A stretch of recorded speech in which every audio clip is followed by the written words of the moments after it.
Is this good for the sport? Do you think the tournament like this, the Players Era tournament? Well, first of all, like, I don't care that the players are playing for money. It's going to be a great tournament. Like, it's No going to be doubt. it's going to be a fantastic tournament, and we need something like this right now. We have, the Maui Classic and all that stuff, and we have Battle for Atlantis, which used to be a big thing.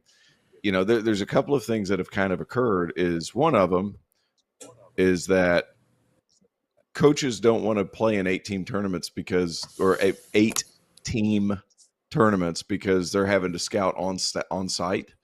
So that's one. Two, these other tournaments aren't paying, and they're losing money by going to play in these tournaments. That's two. And then, I think the financial impact is the biggest thing. And I hate even talking about all this stuff, but it kind of is what it is at this point. The schools are making money by going out to Vegas and doing this. They're spending money by going to the Maui and to Battle for Atlantis and even down to Charleston. It costs money for these things. So it's kind of an interesting thing. It's an interesting thing. It's not going to change. The other tournaments are going to have to start ponying up, or it's just not going to. They're not going to make it. And there's nothing to be said about it, really. RC? They've already made the changes, Tio. When a lot of these tournaments used to be 18 tournaments. Now they're changing it. Yeah. They are just going to the 2 games instead of playing, 3 and 3 days or 3 and 4 days. I was with Dave Odom the other day, and we were talking about this. And he obviously is a big part of the Maui Invitational. And it was just interesting just to hear his take on it, because a lot of coaches were talking to him about that. And I said to him, I was like, this field isn't as strong as it was last year. And you get a lot of coaches, they don't want to play in it. I think the one thing about that trip is, one, the cost. The cost to go out there is so expensive to go out there. And then you play 3 games in 3 days.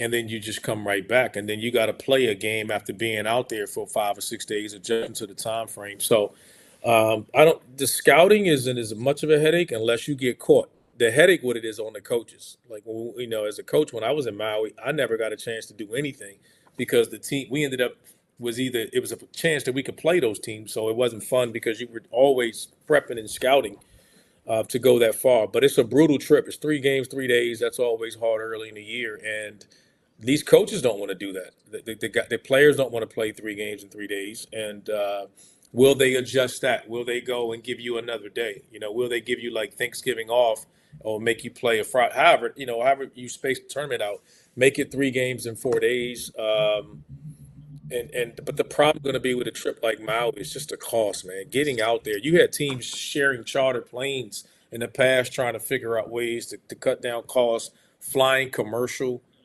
All those things to save money. And when you go to another tournament where you can make money, it's a no-brainer. That's what this is about. So they got to figure out a way to either to show up and share the money, or they're going to be irrelevant. They're going to be like the Myrtle Beach Invitational. It's just going to end. If we take the money piece out of it, Sam,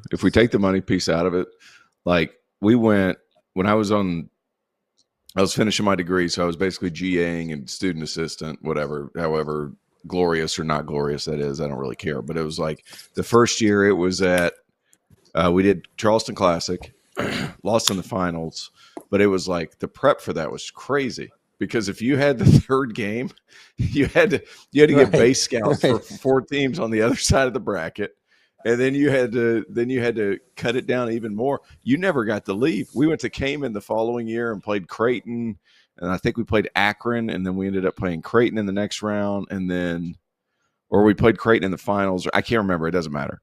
But it's like the prep for those things, if you're a coach or you're a GA, is pretty brutal.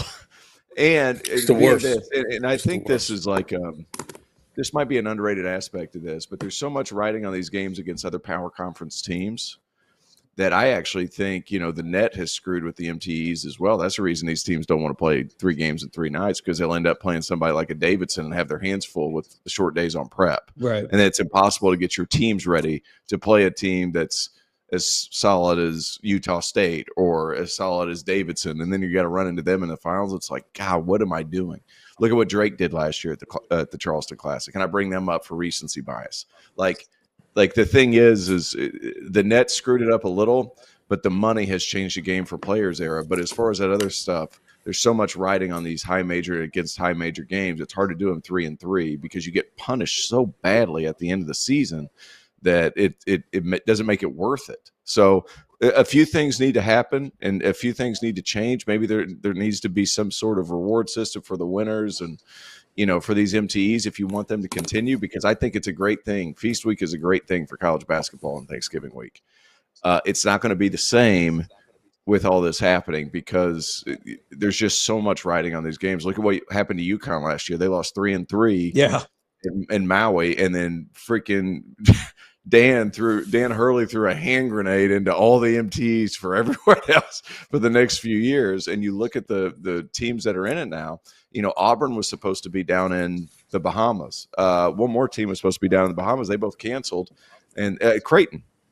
They both canceled. They're playing in the Players era. So it's they'll do it for money, but it's still really tough as far as prep is concerned, as far as really the stakes at the end of the year because of how badly you're punished for your non-conference play. That's why teams now, I think, are going more with the home and home or a neutral site game, or just a bye game. I'll make money off my home games at home, so it's just, you're better off games doing that. Games with names.